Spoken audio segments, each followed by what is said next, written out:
Well, hello. We're back again. There's only two of us. This is like John Lennon and George Harrison at John Lennon's house for the filming of Imagine, and not Ringo Starr, Paul McCartney, not being anywhere near each other in a room for the video for now and then. It's just two of the baldies today. Welcome to American Scouser TV Thursday night podcast. Ask the Tinnippet to the cool kids. Do you know where your kids are? I don't, and that's the way I like to keep it. Like he does checks coming in. Brian, how are we today? I'm doing all right.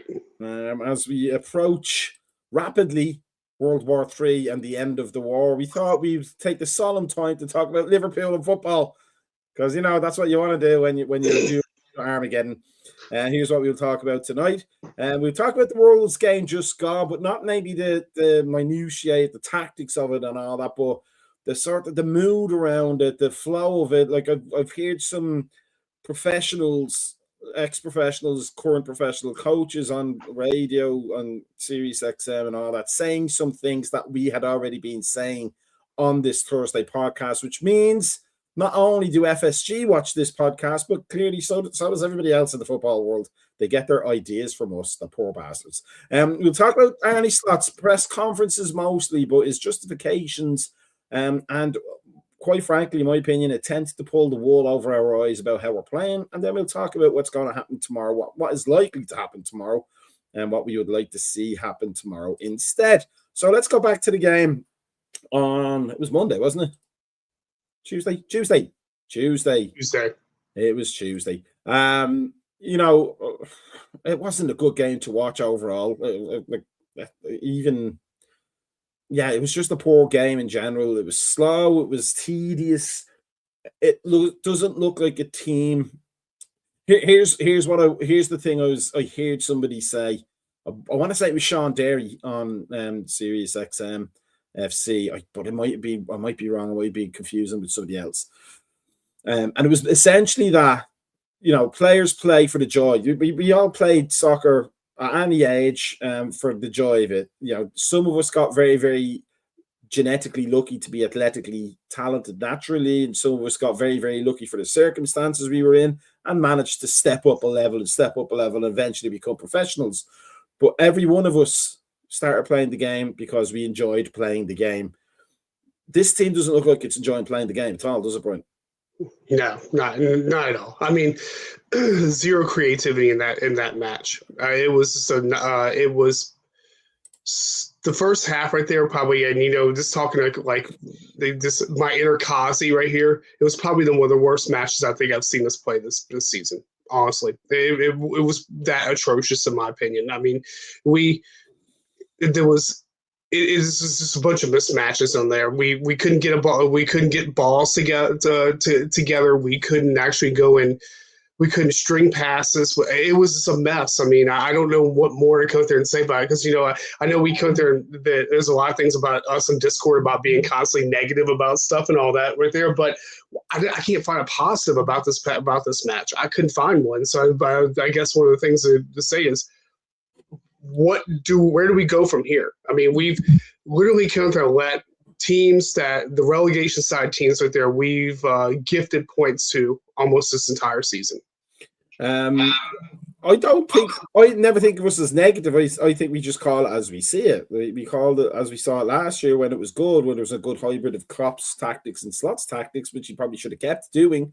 But this season has just been atrocious. I just want to say hello to Abdul again. It was good to see him. There's only two of us tonight, so if you make comments, we will try to get to them. We can't get to every one of them, but if there's something that's interesting, a point to be made, we will bring it up.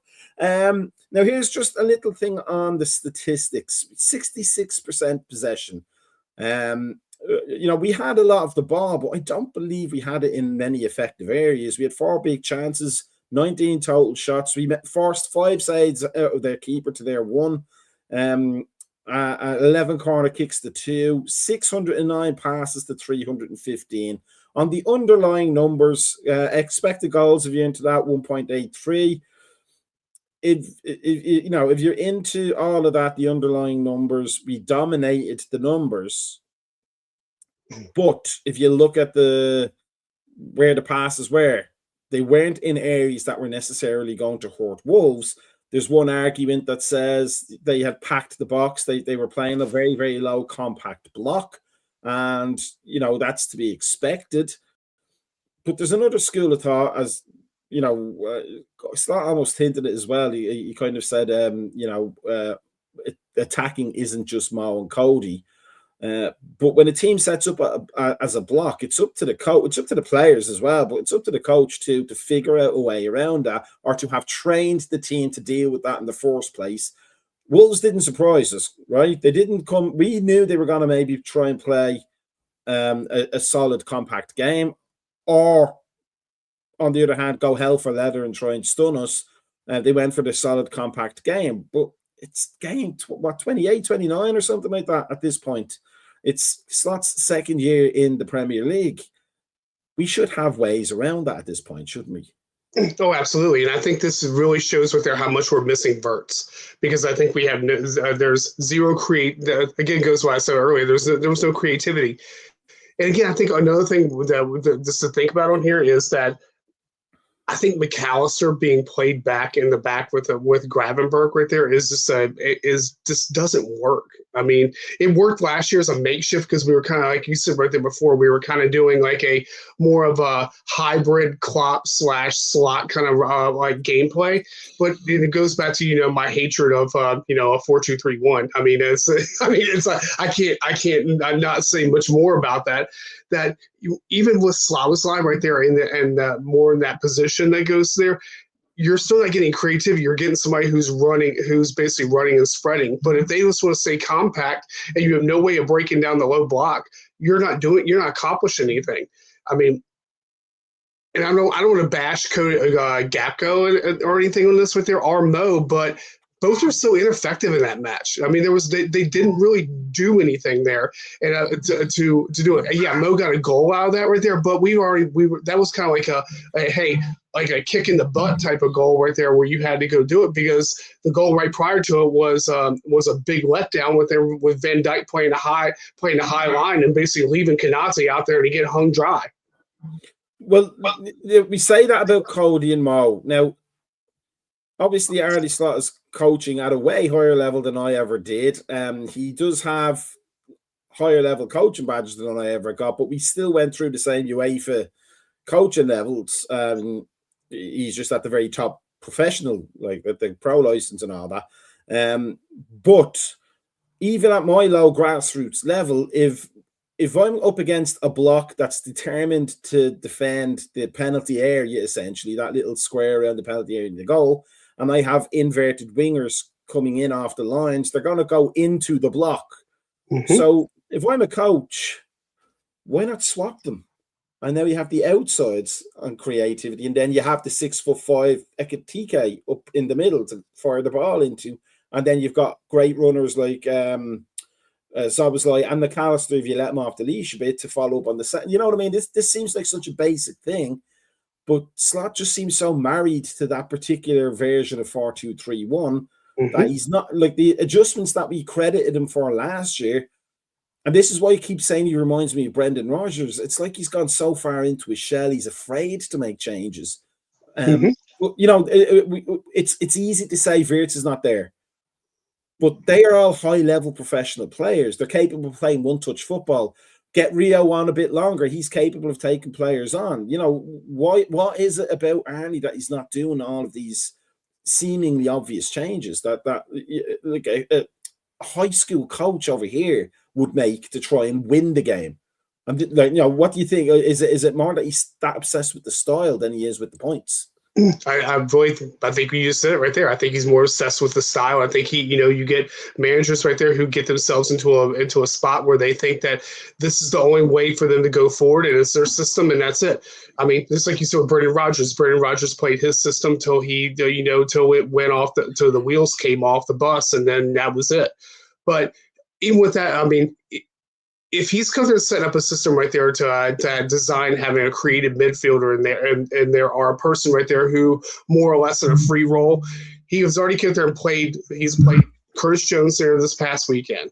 That was a utter failure right there, in my opinion. Right there, I don't think Curtis Jones actually capitalized on that and playing in that role.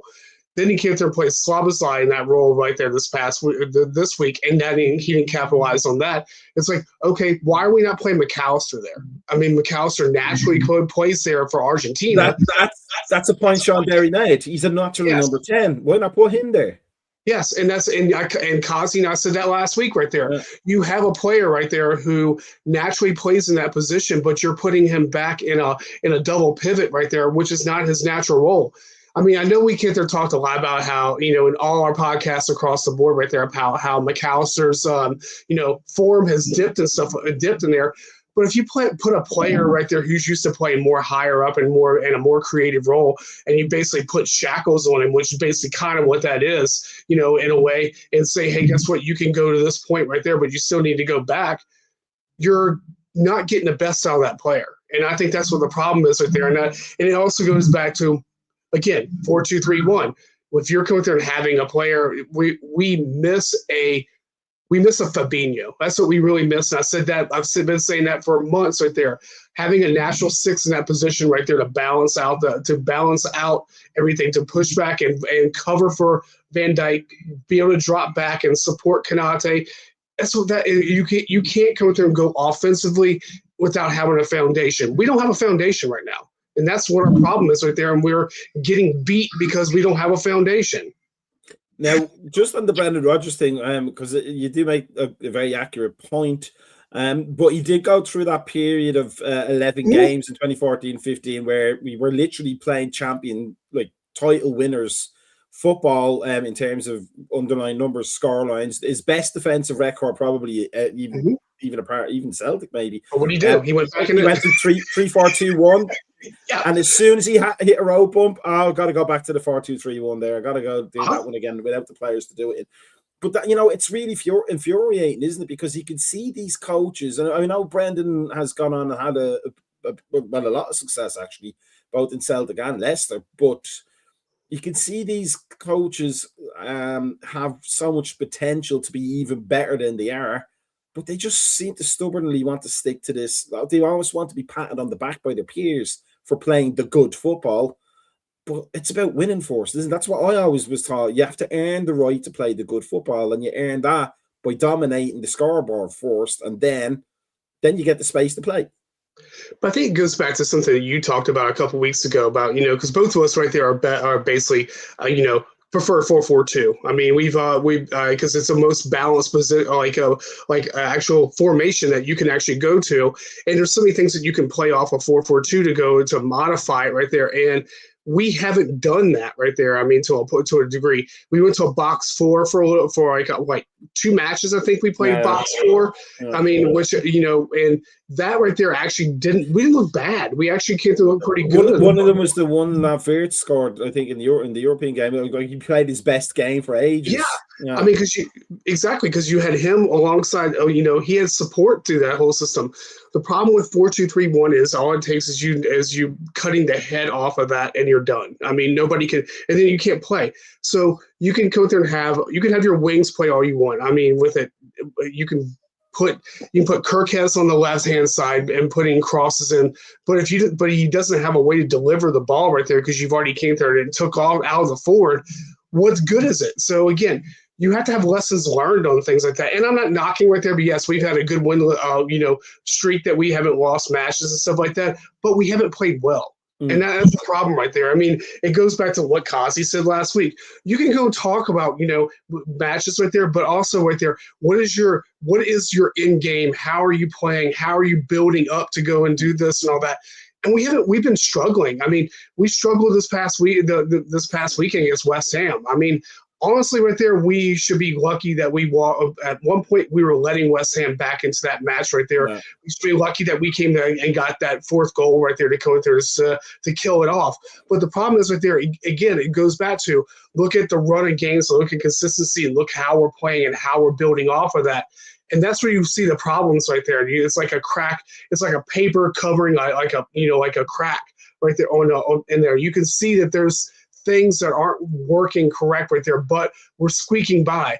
And these matches that we've gone through, we should beat Wolves, and and that's going to come back and I said this on Discord, that is going to haunt us in May, because these are matches right there that you're in the top half, you have to come out there and take care of opposition in the bottom half. I mean, you can say the same thing that's going to happen to United right there. What they did with Newcastle, same thing. We basically let Chelsea back into this whole run of matches right there by both being ineffective. Forget about being haunted by it in May. I'm haunted by it in March, and it's only the start of the month. Let's have a look. Let's have a look at some stats there. The shot map there. I mean, plenty of shots. Most of them were missed, like by miles. The dots there are the shots that were on target, but in ineffective areas. Like if you're going to follow the XG sort of philosophy, the whole idea is to get the shots around the penalty area. That's where most of the goals come from. But we didn't really have that many that were dangerously effective. What I liked about the Salah goal was, what was it, 2 passes, one pass, one pass goal. That's my. I'm not kind of looking for us to play long ball football as much as I like long ball football when it's appropriate, but we don't need 27 passes to set up a goal. That's all that's doing, is letting the other team back into a defensive shape. What we were great at under Klopp, and I've been looking at like 1980s Liverpool as well, it was just very efficient. We win the ball, 3 passes, Kenny Dalglish gets a shot. We win the ball, 2 passes, Ian Rush is doing a diving header at the back post. The famous one with Terry McDermott defending the corner and running up, I think that's only 4 passes at most. It's not even that. It's just one very big long ball, a cross and a header. But now we're seemingly like Arsene Wenger's Arsenal now, aren't we? It's just we're letting teams look good defensively because we're not hurting them when they're disorganized. Yeah, but I mean, it also goes back to, is there something coming out of this right there that says that you have to make this many passes right there to get by? Back on your graphics right there, if you look in your midfield, look how bundled up your midfield is right there between Szoboszlai, Gravenberch, and McAllister, how bundled that up is in the middle there. There's no width. I mean, and that's the one thing. If you also goes back to a team that plays a low block, you have to play with width to go through to stretch them out. What are we doing? We're playing in the middle of the pitch, which plays right into a side that wants to do a low block. So you have to go there and pull them out of their positions right there to achieve to get those gaps and those space and all that. We didn't do that, and that's part of the problem right there. I mean, is there like something like, I remember playing back, where you had drills right there where, okay, you can't go there and shoot until you've actually made 10, 15 passes around right there. Is this what we're doing right now? I mean, because it seems like what you said right there, if you look at our passing that we're doing, we're not making direct passes. We're going there making kind of jostling and playing, trying to pull players out. But you're doing the wrong exact method right there, because the method you need to do is, like I said, you stretch a team out in the low block right there to go in and hit gaps. You can't do that if you're playing in the middle of the pitch the entire time.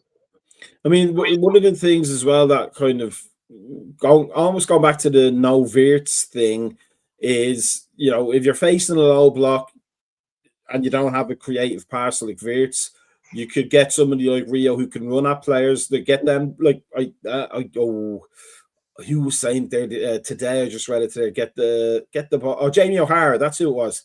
Get the ball to your best players as quickly and early as possible and let them do their thing. The other one is one-touch pass and those little like up, back, through combinations and wall passes. But we don't do any of that. It's literally like we're hoping they will give us the gap. And that's what we saw against Wolves, that maybe they'll give us the gap. And the one time we did score. Yes. That's not a game plan, right? That's hoping that the other team might make a positional mistake is not really a good attacking game plan. I mean, you're right. That's wishing, hoping, and dreaming. I mean, those are things right there that that you can't rely on to get points out in this league. I mean, so again, I think one of the things, again, it goes back to with the Rio question right there. Yes, Rio is your most creative player right there, but with the amount of speed that we had on the pitch at that point right there, Why is Slavoj coming there and going in the middle? Why isn't he pulling people out toward the right? Why is he coming there and doing these things right there? You would expect a number 10 right there, especially a fast number 10, because we saw him last year. What he did last year, he was pretty instrumental right there in pulling a lot of these players out, which came there and gave Nunez, came there and gave Diaz, came there and gave Mo those goal opportunities. Of course, Nunez shit them all, but that's another point. But still, you came there and gave opportunities right there. There was no opportunities there if you have a player right there who's not being utilized in their best roles. And honestly, right there, we know that Slavoj right there as a player is better on the right side. He's played that with Leipzig right there, where he actually played as a right winger, and he's played with us as a right back. He's played with us as on a right side midfielder. You know his sides right there. You know what he does. So you know how quick he is. These are things right there that didn't happen right there again in this match. It was almost like we just kind of like said, oh well, they're in 20th spot right there. They're just gonna cave right there. We'll still beat them. You can't go into matches like that. Now, one of the points of discussion on the Discord was the goal from Alisson's clearance. Now, the tendency is recency bias, is whichever the last player to deal with the ball was, that's whose fault the goal is. My contention is Curtis Jones caused that entire thing by making a needless pass inside. But is that a reflection, do you think, that the fact that he made that pass, a reflection of the fact that I'm convinced, I've seen some of Arne Slot's training sessions and his drills, it's a lot of small area stuff. It's not the length of the field, so you don't tend to look up and see and look long forced, as we used to say when I was a kid playing. When Roy Hodgson trained, when he coached, he always trained in full 11 aside, so the long ball was always a definite option. But if you play on like a half of a field, like just the bottom half, you're not going to look for that distance anymore. So is it a case like that the players are now learning or unlearning the direct pass because everything they do every single day, every single minute is 10-yard pass, 10-yard pass, 10-yard pass, 10-yard pass, and they've lost the idea of getting the ball up to Salah as early as possible or getting it to Ekitike as early as possible? Because you see that Jones's pass was a passive pass. That was it's one of the most dangerous passes right there you could think of too. It's one of the things right there, even when teaching youth, youth soccer right there, you teach kids pass across the goal. Exactly. That's like one of those early things you teach them. Hey, don't put the ball in that way right there because it just opens you up. So again, right there, is that Jones' mentality on that right there? Or is it like you said, or is he unlearned how to do that?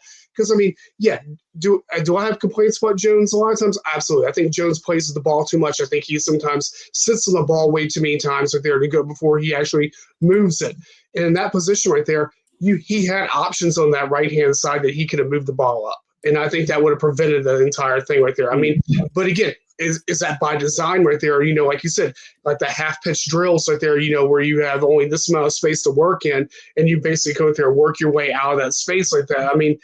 Is that where we're at? I don't know. These are just like, it's almost like you said earlier, you're running on drills and not running on game thought. And that's problematic. Now, here's the thing I thought of as well. It is a very Dutch thing to do, not small-sided games, but small area training. I've seen a good few on the Inside Anfield. I think it's Inside Anfield training videos that they do, I think, every Friday. And a lot of our attacking finishing drills tend to be on very small pitches and quite often with very small goals. And that's a very Dutch thing as well, that you have to learn the game within the game. You have to play the game to learn the game. There's a huge amount of merit to that. But one of you'll find pretty much most Dutch coaches will think that way. But the one coach who didn't think that way and was kind of criticised for it within Holland, and was kind of making ripples in Holland back in 2002, was Pep Linders. Because he does. If you remember, if you think back of any of the drills for shooting that we saw when Klopp was there and Pep Linders was in charge, it was all just the players on the ball and the goalkeeper and different serves. So they got a chance to learn how to shoot without the pressure of having to defend, beat a defender. I don't know whether our players are getting that chance to do patterns, to get themselves into positions and do stuff where they're not pressured, where they actually get to perfect the thing. Do you think we're seeing kind of evidence again of this sort of learned helplessness almost? Again, like, I get the idea we can't go into a game against Wolves and say it's just Wolves. No team at any level can do that. That's why we love football. It kicks you in the nuts so many times when you think like that. But at the same time, firepower-wise, creativity-wise, skill-wise, intelligence-wise, we should have had enough to not lose a 2-1 game against Wolves, shouldn't we? Oh, absolutely. But it goes back to the thing. It's like you're learning, you're overthinking the process. And then it's something we've always heard. I think you even said it right there one before. It's a very simple game. Put the goal in the back of the net. I mean, it's a very simple game right there. I mean, to the point to that. So if you're trying to go through and make it's like trying to find perfection. Sometimes you can't find perfection right there. You just go through the process and do what you have to do. And that's it. And I think that, again, right there, it goes back to, like, you know, trying to go there, like Jones going there and passing in the middle of the pitch right there. It goes to, you know, so many different things, right, roles right there. You know, it goes to Slavosly going there and way he's set players up. It goes to Gabko trying to go through doing the same exact thing, driving into on the left, pivoting, going into the right and trying to make a shot. These are things right there that, you know, you constantly see the same thing over again. You're not pushing the boundaries. You're staying in a safe zone. You get what I'm saying. Yeah, no. It's entirely playing within themselves almost, like whereas Klopp was all about the chaos, and the chaos brings it out of you. I want to flip it a little bit because you know, probably more than anybody, that let's say any military or any nation's military in any battle, they will come back after it, win or lose the battle, and say, what did we do right and what did we do wrong? A proper debrief, and almost will focus more, I think, at least I've read, will focus more on the things that went wrong, that the opposition did well, because now you can start to learn to get defenses against that. It doesn't feel like, I mean, we'll get to this for the end when we're talking about the game tomorrow, but it doesn't feel like Slot is really looking at a game like Wolves, looking at a team like Wolves, looking at Forest way back in that second or third game of the season last year, whatever it was, and looking at what they did and going, okay, we're going to face that again. So this week in training, just to get it over and done with, we're going to have the team of reserves play exactly like that, and we're going to figure out what to do when we face it again. It doesn't feel like that, does it? A coach like Rob Edwards, I said on the Tuesday night EPL panel show, if he gets Wolves out of that relegation scrap on the last day with the last kick of a ball, he's manager of the year. Oh, yeah. Easily. But he seems to be a coach who's learning each week from the defeats. Slot doesn't seem to be doing that, does he? No, I mean, it goes back to what we said earlier, right there. If you are going to persistently go with your same system, no matter what, right there, you know, it goes. It goes with the terminology. What's the definition of insanity? Trying the same thing over and over again, and it still doesn't work. And if we're going to keep that was my dating life in college for 4 years. but you know, I mean, it goes back to we do this against the low block teams all the time. I mean, you know, if you watch when we play our best football, it's when we have somebody openly attacking us at the same time, and then we know exactly what to do. We say, okay, this is cool. We can go there and find spaces because space is there. But if you go there and if you have a team that goes back into a shell and they just go play super like uber defensive, then we don't know how to do anything with that. We have not learned that lesson yet, right there. Because again, if you look at that, I don't have the stats in front of me, but if you look at all the teams that play low block and that, I guarantee that we probably maybe got like 3 points, maybe 6 points at the max off of all these teams that play a low block. It's kind of almost good that Suzy isn't here tonight for what I'm about to say. It makes me feel a tad dirty. But at this point, you kind of have to respect Mikel Arteta, don't you? Because he came into Arsenal trying to be Barcelona or Manchester City 2.0, the very quick one-touch football with the youthful players playing skillful soccer. But he adapted his game plan this year to make it way more attritional, incredibly boring, but incredibly efficient. And that's the kind of thing we're kind of looking for in these games, isn't it? It's okay to take the game to those open teams for Arne Slot. It's okay to go up against the team that wants to play and try and outplay them. But when you're up against the low block, it's also okay to change the plan on the day, isn't it? I mean, it's something that Ange Postecoglou only learned at the very last game of his sports career when he won the European trophy by playing a low block. But, maybe if he'd have done that a few more times, he'd still be the sports coach today. although there's a chance me and you could be the sports coach by the end of the month. Absolutely. but I think Arteta reminds me a lot of Rafa in a way right there of how he's going there and done it. Because if you think about in the years right there that Rafa took over from like 2004 to the evolution of how he came there and changed that side. Because you figure the first year right there when we had the joint, the whole when he took over for Jed right there, you saw things that were going through and, the struggles that went through in that first season. But toward like 2008 right there, I mean, I can't even really count 2005 because I think that as much as we glamour about 2005 and that Champions League win, our league play wasn't great at all. I mean, but 2008, 2009, we were an amazing side at one point through there. I mean, it was a very efficient side. And I think that you have to have an evolution of what the players that you have. Arteta basically has put the right pieces where he needed to be at, and he's won the league. I mean, I mean, yeah, it's premature, but I don't see 7 points as a pretty substantial gap right there. So with it, can they get drawn back in it? Sure, but I think Arsenal's done what they had to do to win the league right now. It's just for like a game against Wolves. You don't kind of.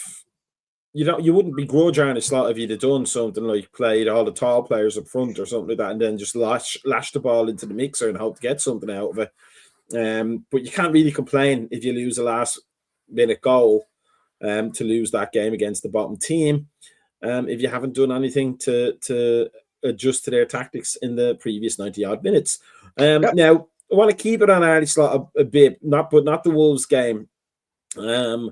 And it's more about how he comes across now. He's getting a little bit snappy in the press conferences, which we're okay with. But it seems like he's trying to maybe even mildly gaslight people as to what we're seeing on the pitch. Now, we've seen with Spurs today in the Crystal Palace game, thousands of Spurs fans just fed up at this point with what they're seeing on the pitch and walking out of the stadium in the 3-1 loss to Crystal Palace. I don't think anybody at Anfield is going to be doing that anytime soon to that magnitude. But we are either the home fans, the away traveling fans, or us watching on TV. We are seeing this with our own eyes. Okay. Is Arne Slot maybe getting a little bit nervous about his position and is trying to defend it the way Brendan Rodgers always did when he came under pressure?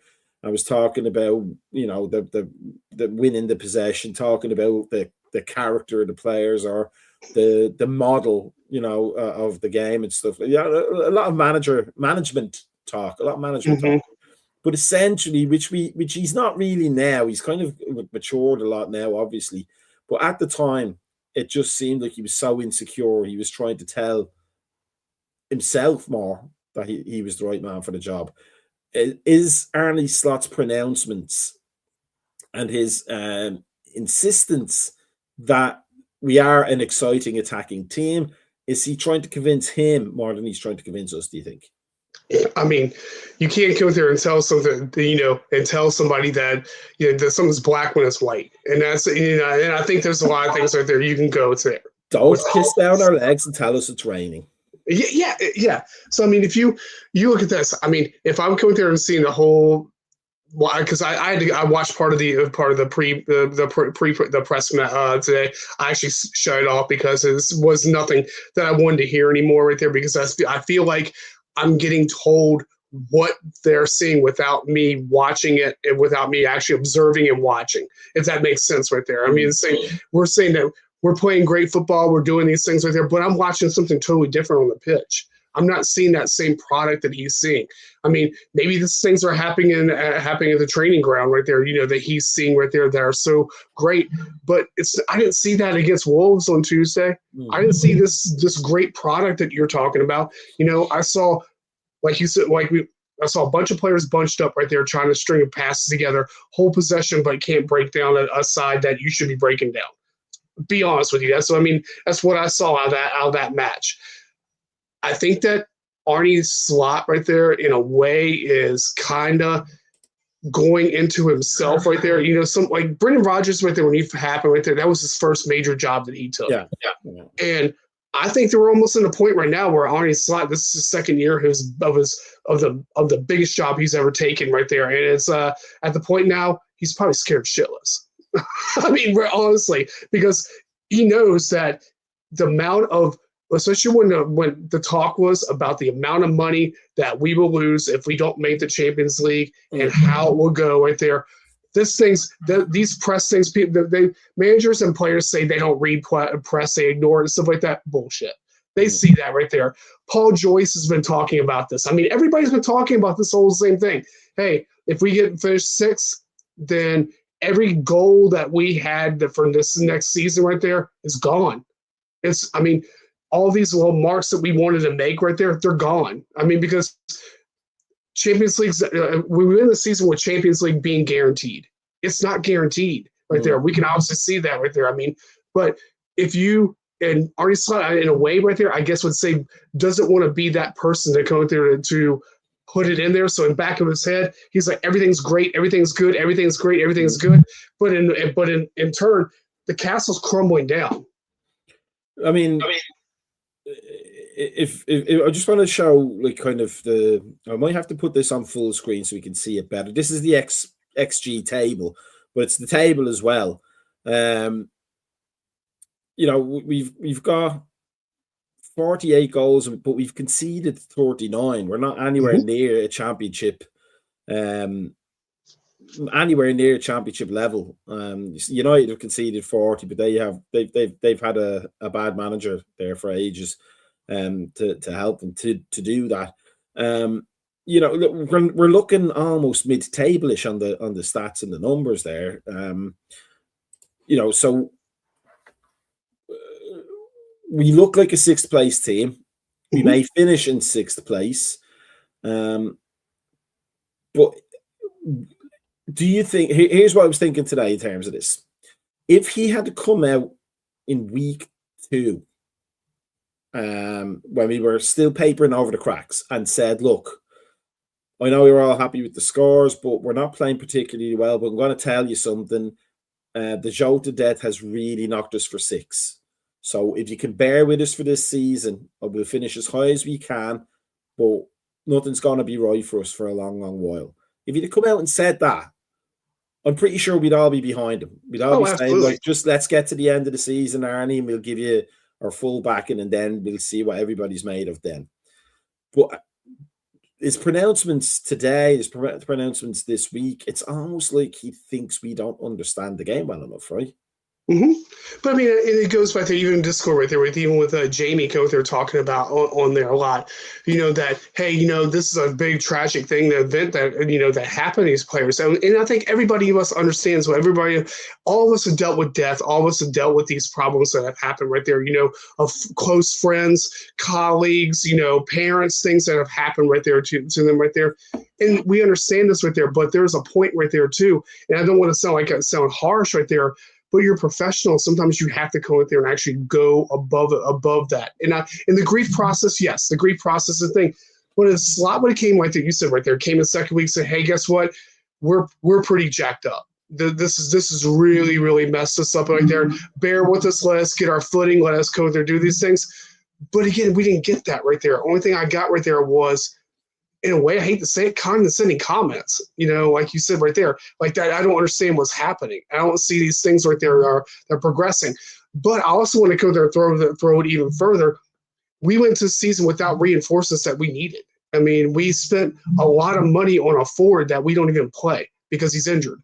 And this goes back to something that I said back there prior to like back in May of last year when we were talking about Isak. I said, I'm okay. I don't think we need Isak. I think we need another defender. I think we need another holding midfield. These are things that we really needed right there. So we went in for these high priced players right there, but we left the squad short. I mean, and we've paid for the price for this, for that in a lot of ways. Because I'll go ahead. No, I was going to say, but let me ask you though, because I will give Arne Slot a pass on the squad makeup because he's not involved in that. He may have a say somewhere along the line, but that's Richard Hughes and Michael Edwards. Correct. Absolutely. But Jurgen Klopp would come out and say, look, we don't have all the players we need. So yet again, look at what we're dealing with. Bear with us. We'll do the best we can. This is what gives me the comparison with Brendan Rodgers. Brendan Rodgers always seemed like a yes man, like he didn't want to offend FSG when there was clearly issues. Like we didn't replace Suarez. Sturridge was constantly injured the year after we nearly won the title, and it was a disastrous start to the season. And instead of just coming out and saying and being honest and saying, look, we lost the most exciting player in decades that Liverpool has ever seen. The other one can't get out of the treatment room. So we've no goal scorers. And for some reason, I thought Ricky Lambert would be it. And for another reason, somebody said, Mario Balotelli might work. And even though I said they wouldn't work, I caved. So we got to work with what we've got right. Klopp's sort of attachment to the fans and the fans' attachment to him was that he was brutally honest. He didn't kind of put glitter on anything. It was like, this is what it is. We're playing the kids in the club. If they get knocked out, they get knocked out. Great experience for them. That's the future of the club. But they went on and won the bloody thing anyway. So now he looks like a genius. But it's that. I mean, not. I thought he handled the Jota thing really. I don't think anybody complained about how he did with that. But in terms of explaining the performances later on, like it's okay to say the lads they're grieving here. There's just like don't be worrying about titles and stuff like that. We'll get there, but by talking about the play, by talking about the football, by saying we're trying to win, by saying we're trying to play a certain type of football, etc., he's almost making that rod for his own back then, isn't he? Because that's the only way we can judge him on now. But, it also goes back to a couple of other things also right there where, about Slot. His refusal to play academy kids in a lot of such circumstances right there where you had a short squad. Yeah, we've seen Leone on there. A couple of times. Calvin Ramsey's basically kind of disrespected Calvin Ramsey in a way right there for at the point when we didn't have a right back and we were putting Slavosly back there, and when we actually had a natural right back who could play that position. We'd have to probably do a little more support since he's a younger player. But we didn't trust we don't trust the process and all that. Yeah. I mean, same thing goes about our conversation about Rio last week or that. We're putting Rio on for 10 minutes right there when the kid right there has a chance of doing. If you don't have anything else happening and going well for you, why not? He's 17 though. He's not 12. Exactly. He can handle 40 minutes easily. Yeah, but you're right. But I mean, also same thing goes. Okay, Nalo right there is 20 years old. You have all these players right there. You have McConnell back right there who you could put in, who is that natural defensive holding midfielder. Yeah. Why aren't you putting him in there just to do something right there? And I'm hoping that that this is these things right there can jostle people's eyes, because Klopp didn't have any problem playing kids. No issues at all right there. Brendan Rodgers didn't have it. I mean, look at Jordan Ide. Jordan Ide got lots of minutes with under before we sold him. You have to go out there and trust it. In order to go out there to build that, it goes by kind of what I was saying last week out there. To build the academy, you have to actually come out there and trust the academy in some essences to get that progression there, to attract the players right there, to do the academy what the academy is supposed to do. And let me kind of jump a little bit across. He talked about the style of play and the approach and all that. Now there's a graphic. It's from the Athletic. I thought it was an interesting one. This is the style. Maybe I have to do it in big There we go. Just that didn't have that much. But basically the possessions per game. And we had a high amount of possessions under Jurgen Klopp, as you can see, with 1, 2, 3, 4, 5, 6 data points. So in other words, we were quite happy to take Klopp was quite happy to risk losing possession in order to try and attack, which meant we got more possessions because we were a high pressing team. So we weren't without the ball for very long, but sometimes we also weren't with it for very long either. But usually because we were trying to score a goal. Then Slot comes in and it drops dramatically. He wants to keep the ball for as long as possible. Again, another Brendan Rodgers thing. If you have the ball, the highest possession, you've got a 79% chance of winning the game. No idea where you got that statistic from. It's not in any paper I've ever read. What is, if you get shots on goal, you have a 79% chance of winning the game. But it's clear he wants more control, and it worked really well last year because he kept the high pressing. The gegenpressing part of the Klopp game was still there. But when we won the ball back, the players got a chance to rest with the possession. They weren't trying to go forward straight away. It was just keep the ball for a bit, relax, and then we'll figure out how to get more involved in about 4, 5, 7 passes or whatever. But now we don't even have the high pressing, right? He seems to insist that we're high pressing. But we're frequently showing pictures on this show, are we not, Brian, of 7 of the opposition players in their own half and maybe 3 of ours trying to get the ball back. So somebody's telling lies here, right? I mean, it's kind of like you're trying to play total football when you can't play total football. You go and say, the Dutch manner right there of possession, kind of like that. What Pep came there modify with his tiki taka right there, which was a model off of that whole total football method right there. But it wasn't really. This is the thing people don't like. That whole tiki taka thing comes from Louis van Gaal from his 95 years. The whole total football was to get the ball forward to Johan Cruyff as quickly as possible. Like exactly what Jamie O'Hara is the savior of football. Who would have thought it? But total football was about changing positions, but it was still about getting the ball in front of goal for like as quickly as possible. Yeah. But he's taken that whole idea of circulating the ball. It's just crazy, isn't it? It's a smothering. It's like kind of like a smothering of the ball right there, where you basically smother the entire time and hope for the best. I mean, honestly, it's kind of what we do. But the thing is, when we play a more attacking brand of football, we actually look good. Yeah. And that's the problem. And that's the problem right there is that we've seen this right there. I'll say that first half against West Ham and those first 20 minutes, we looked great. We had a good flow going. I mean, there was things right there. But again, it's almost like we creep back into this shell where we just want to absorb, and try to hold on possession-based football, but we can't do it. It doesn't work for us. I mean, so it's like, it goes what I said right there. When you have a team that wants to play a low block, we don't know how to handle it right there because we try to hold the ball the entire time. And that's perfectly what a low block team wants to do. We're holding it in the areas they want us to hold it in. Like, exactly. Versus you actually going and attacking and stretching right there. I mean, but, when we play against a more high-paced team right there, a more like that wants to attack us, we look good because we're playing the same type of games that that they would right there. I'll go back to like the Bayer Leverkusen match for a prime example right there when we played them in Champions League. They played a higher press, higher pace game. We ate them up. We literally just ate them up the entire match right there on there. We go and play against a side right there again like we play against Wolves. So sit back and say, okay, we'll let you hold the ball. You can do what you want. I don't care. But guess what? You're not going to go here, and we're just going to wait for you to make that one stupid mistake or 2 stupid mistakes, and we're going to punish you for it. And that's what happened. Yeah. Here's the top teams for ball possession. It's us. It's not much between us and City, but City aren't afraid to play a long ball forward to Haaland. That's why he's there. Even if he doesn't score from it, he creates a little bit of chaos.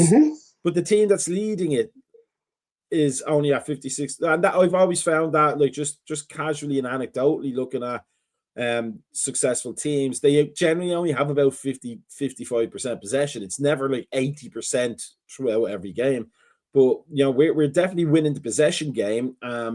Unfortunately, some coaches seem to equate that with being good, And I'm not necessarily sure that's true. But the main point of the news, though, is that he can tell us all of these things. He can tell us that these are good things and fruitful things, but we're not seeing that on the pitch, right? We're not stupid fans. I might be, but most fans aren't stupid. And if he's saying we're high pressing and we're only seeing 2 players go forward to try and get the ball against 7 players, we're not high pressing. If he says we're attacking, but we're spending, and there was a disagreement between me and Jamie about this as well. And I think the first, not the Wolves game, not the West Ham game. I think it was the game back before that, where I said we were camped in our own half. I didn't say we were giving up the ball. We were just possessing in our own half a lot, and all of our average positions were in our own half. It's a lot of pointless football that's played in areas that aren't going to hurt the other team. But keeping the ball is not attacking football. Attacking football is getting into the box and creating shots. But, we're already at a stage where a lot of fans want him gone at the end of the season. Pulling the wool over our eyes, it's not really helping his case, is it? No, not at all. I mean, there's ways to go in there to actually have and it's like we said prior to this right there, somebody just needs to tell him, quit trying to be so smart. Quit trying to be so smart. Just say, hey, these are things that I'm going with right there. You don't have to try to explain something to us, and say something is something that's not. Just say what you have to say. Guess what? Yeah, this player's injured. This player's on his way back. Yeah, we can't do this right yet. Somebody just needs to put a sheet of paper and say, hey, man, say this stuff. Don't say any of that other stuff that you say. Say this stuff. You should just do what Johan Cruyff said once. I could explain it, but you will never understand it. Yeah. Now, I mean, he needs a good PR person. He really does. Tony Barrett or whoever is doing it is not doing a good job. He really needs media training, which Macka does. No, he doesn't. Just it's all a load of crap there. Just leave it at that. So let's move on. We're playing Wolves again. I believe it's at their place again. But it's the cup this time. And we have, is it Champions League game next week as well? Yep. Following up? Yeah, I mean, I've seen some talk, and because I read lips so I can see talk, I've heard some talk and read some opinions that he may have a lighter squad or a lighter first team with the Champions League game in mind. Don't know how true that is, but that would be a bloody awful mistake in this sense, wouldn't it? If he loses twice to Wolves, and Wolves have nothing to lose at this point, so they're probably going to play a top team. Maybe they'll get relegated, but maybe they'll also win the FA Cup like Wigan did that year, and they'll have something to cheer about. But taking this game casually, it could be the final nail in the coffin for him with the fans, couldn't it? Oh, absolutely. Now, if it's lightened right there, I mean, I can see rotation. Absolutely. I think we need to rotate the squad some right there. And so I do think that's going to happen over there, but I don't think you're going to see basically an open up of all the youth players going and playing in and stuff like that. I think you're going to see, I would not be surprised if you see Mamardashvili right there in the back, right, instead of Allison. I wouldn't be surprised at that. I wouldn't be surprised by seeing right there Robbo playing on the left, and a rotation right there of either probably having Gomez come there and play for Konate probably or Virgil. Wouldn't surprise seeing I think Frimpong's going to play this match. I think that he needs those minutes, and I think that, but it won't be a high amount of minutes. I'd say probably a good maybe half of the match right there before he gets swapped out.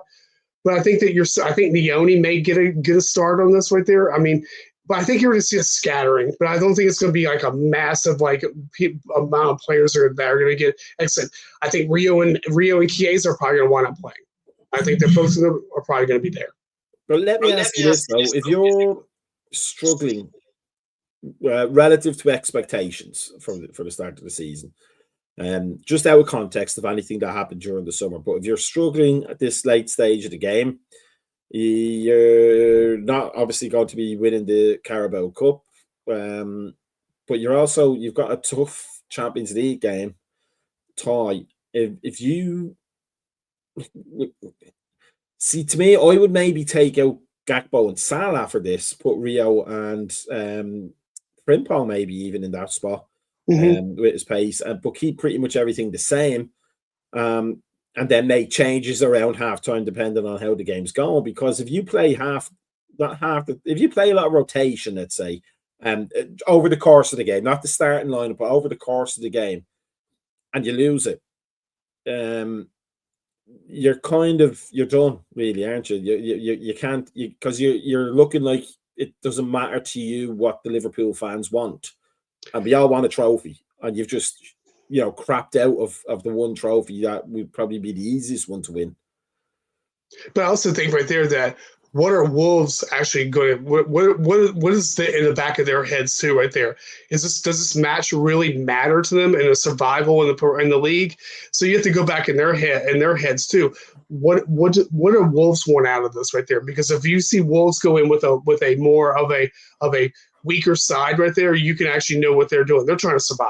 They're trying to go there and claw the way out of there. They can't risk these extra matches that go through in here anymore right there, because you need to go out there and dedicate your health and get your squad prepared for the next match right there in the league. That's why I think that you may have a variable, and I get what you're saying right there, where having a more base right there that you would expect right there playing on next week in the Champions League. But you also need to have somewhat of a more of a rotation right there, just to keep fresh legs, keep people playing some right there. But I think you still have to have that kind of flexibility that goes there.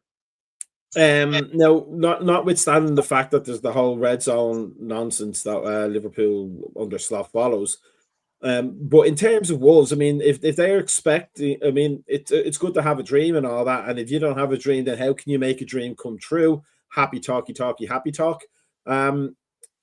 If you're kind of resigned, like and I think we spoke about this before, that maybe they're saying, we're probably not getting out of this, but we'll be the best team in the championship next season, and we'll be right back up.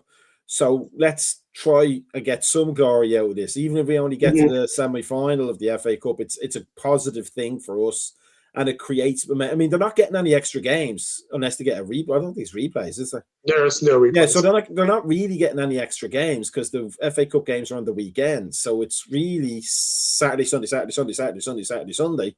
They're only extending their season by a week at this stage. Yeah. They're probably thinking, let's just go for it.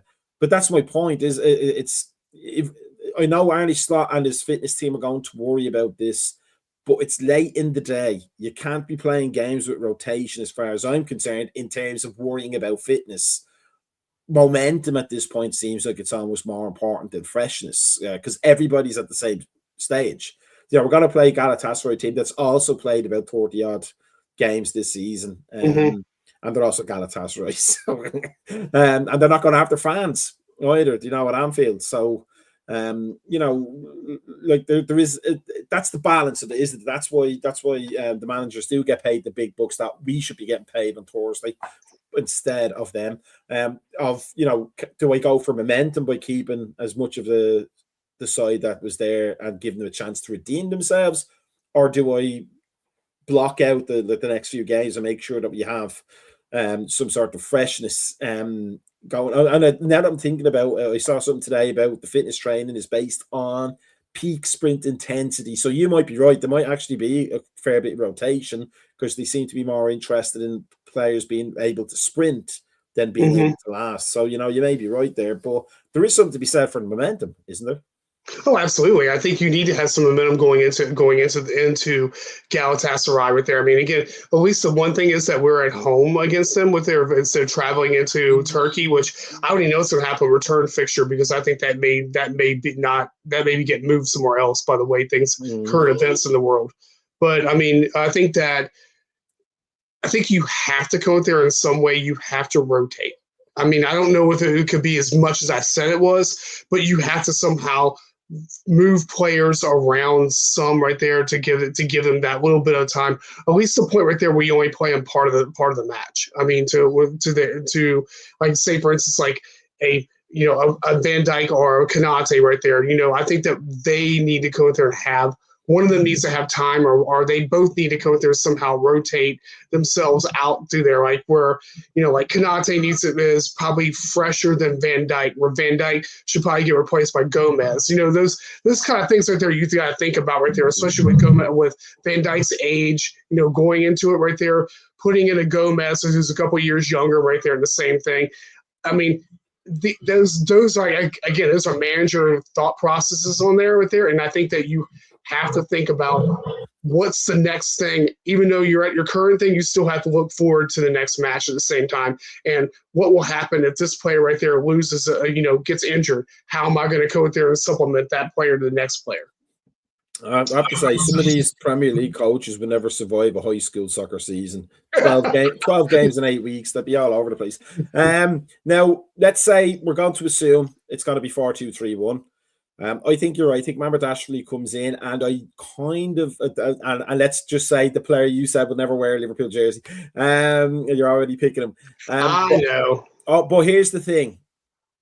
I don't blame Alisson for that goal. Oh, no. In terms of how it developed, but is distribution, as was pointed out on our Discord channel, which everybody should be on. His distribution has got a lot worse over the last few years.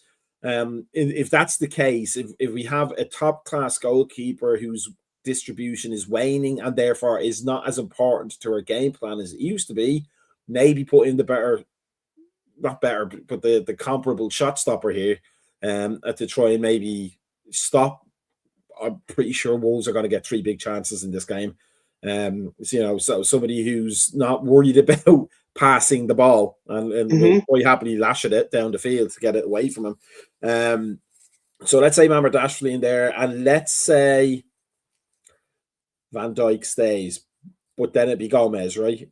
Yes. So Gomez. Do you think Frimpong goes in at right back, or do you think absolutely? Yeah. And then Robertson left back, do you think? Or absolutely. Stays? Yeah, I think Robertson's going to play. So who's going to be the double pivot? I still think you're still going to wind up having Gravenberch, and I think that you probably have Jones in there. I think Jones will probably swap out with Macka. Yeah, I mean, Jones and Gravenberch is not a bad workhorse pivot, and probably what you should be going for more. So your number 10 then. I think you have to play Szoboszlai. I think you're kind of. I think you have to. I mean, there's no way around not playing him right at the moment. Does Ekitike get the start up front? Who else would you put in there? I mean, that's the problem right there. I know Dance is just now going to full training right there, but I mean, so you can't really do him. Isak is just now on grass. I mean, so he's not ready yet. So you're kind of forced, unless you want to go and do some kind of weird thing by putting Mo up front, and put Chiesa right there on the. He's done that before, hasn't he? Or put Chiesa do a false 9 right there. Yeah. I mean, with Chiesa there, I mean, that would be the only other thing I could think of do. But I mean, you're almost at a point where you have to play Ekitike because you don't have any choice. No. So then, do you start Mo on that side, or do you maybe play? I think you play Chiesa. Chiesa there, and then Cody on the left, or Rio's not getting a start, right? Rio's not getting a start. I think that you're probably going to wind up having Cody play, because I think the one thing with Cody is that I think Slot's trying to play Cody into some kind of form, even though we all, I mean, it's something that we don't see right there. But again, it goes back to what your prior conversation, that I think that he wants Cody to be that player right there. And I think that Cody will probably wind up playing at least a half. And I think Rio comes in at half, no matter what. I think on Cody, if you put him on the right side, that will get, because then he's just crossing. Then you know what I mean. He's actually doing the thing that winger should do, and it opens up his mind a little bit, because he has to stop. He's on automatic pilot, I think, these days. Get ball, cut in, take shot. Get ball, cut in, take shot. I think the only thing about Cody being on that side right there is his footing. I think I don't know how that'd work out, because isn't he? Yeah, it was crossing. I mean, isn't he a left-footed player? I mean, but putting him onto the right, wouldn't that kind of throw some things off? But he takes all the shots with his rifle. That's true, he does, doesn't he? That's what I'm saying. You put him on there, so now he's just crossing. Yeah. And then when you put him back, now he has hopefully a whole new perspective on things. I mean, I can pass to other players. Yeah, I mean, and I think the joy with Chiesa right there is, I mean, yeah, he's not utilized right there, is that he can play across all four positions. Yeah. So I think that's I mean, one thing you can all. He's shot in all of them, but you can play across all four. Well, I mean, I think this league isn't meant for Chiesa, to be honest with you. I mean, we know that right there. I mean, it's like, some players right there have the ability to play in a fast-paced game. Chiesa doesn't have the ability to play a fast-paced game right there. I think he's a Serie A player through and through.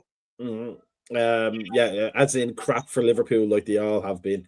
Hey, Arnie right there never was given a chance. He had legs made of Q-tips. That's all I'm concerned with. Now the only what was I going to say there? Who comes off the bench then to change the game? Do you think who's the game changer? McAllister, Rio and McAllister. Yeah. I think McAllister right there. I think if you go and have Slabazai come there and playing in a 10 to start, I think that gives you the ability to come there and put McAllister as a number 10, leave Jones and Gravenberch in the pivot, and then probably within like 60, 70 minutes, pull out Gravenberch, put Nioni there. Or McConnell, and McConnell's healthy enough to play. If he's healthy to play, I'd rather have McConnell. Now, I heard tell from something from Arnie Slot, apparently said Wirtz may be fit enough to play some minutes. That seems a bit pointless, doesn't it? I wouldn't play pointless. I would not play Wirtz in this match. Yeah, have another all. Few days recovery. Absolutely. And then maybe you get a half or 30 minutes in against Galatasaray. 30 minutes against Galatasaray. Right. That to me would be a much more logical thing to do than actually, especially when you have another leg of playing against Galatasaray. Why would you risk a player right there? No. That you see that how we are playing without Wirtz, and you're going to risk that to even go even further? No. Now give me a score prediction.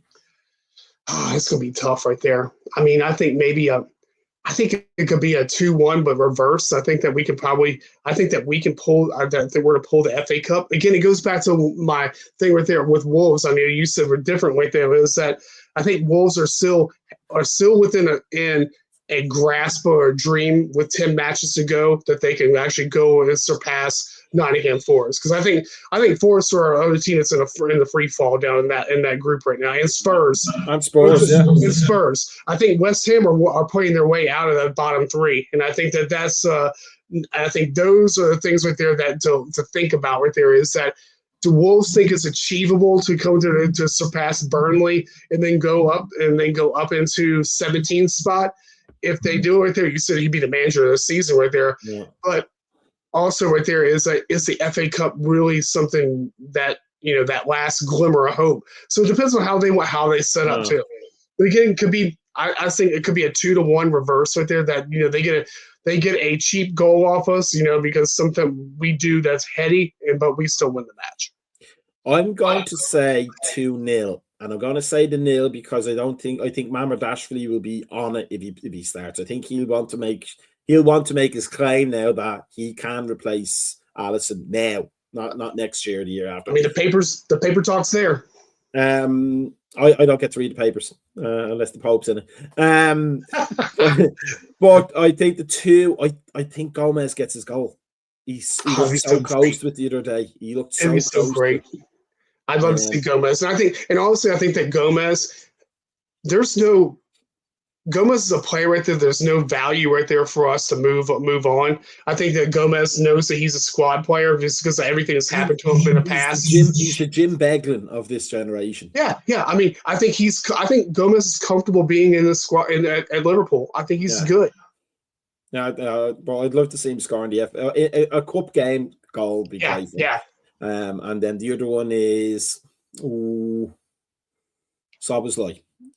Smacker from outside the box. That's my prediction. Szoboszlai long either free kick or just a shot in flow play, and then a Gomez scrambled goal. It'll be one of those where was it an own goal or was it a Joe goal?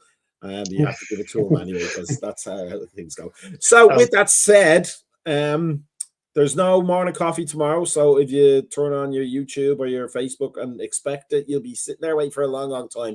But you could probably brew many coffees in that period, so don't go looking for it then. We we have lots of things going on at American Scouser TV. You will never know about them, though, unless you subscribe, click the notifications and the bells and all that on YouTube. Follow us on Facebook and Instagram, and X formerly known as Twitter and Blue Sky. And as always, Uri Geller's Powers of the Mind, where you can get it telepathically as well. So, Brian, thank you so much for joining us. Good discussion. Thank you to everybody who commented and watched, all 11 of you. It was fantastic. I enjoyed every second of it. Only kidding. No, I did. But let's hope it's a great game. It's the FA Cup. It's the best competition in the World Cup competition in the world, as far as I'm concerned. And I'd love us to be in it for a lot longer. Thank you, Ross R. Kelly. I hope you're not that R. Kelly. It's great to have you here. Listen in more, because we like and ask questions and make points, because that sometimes we can't think of things to say. No, that's impossible. Well, I'm Irish. I'm not thinking of things to say. Wait till Costi comes back. Wait till Costi comes back as well. But you know, he is part Irish. He doesn't admit it, but he is. So he's got the gift of it. He's got double gift of the gab. And it was his birthday, so happy birthday to Cosy there. Belated birthday for this week. So everybody, just be safe out there if you're getting any of the second winter after the fake spring this weekend, if you're in New England, and be careful out there if you are being sent to theaters of war, etc. Let's not hope that happens, or let's hope that doesn't happen, and then we all get to watch Liverpool lifting the FA Cup in May. Or watch Liverpool watching the winners lift. Depends how it works. But here's funky music anyway to get us going into the weekend. The game is at 3-ish, probably tomorrow in Eastern time, the real time. And it's going to be a good one, but let's hope Arnie Slot doesn't do a big long press conference afterwards. Peace out, everybody. Here's the funky techno.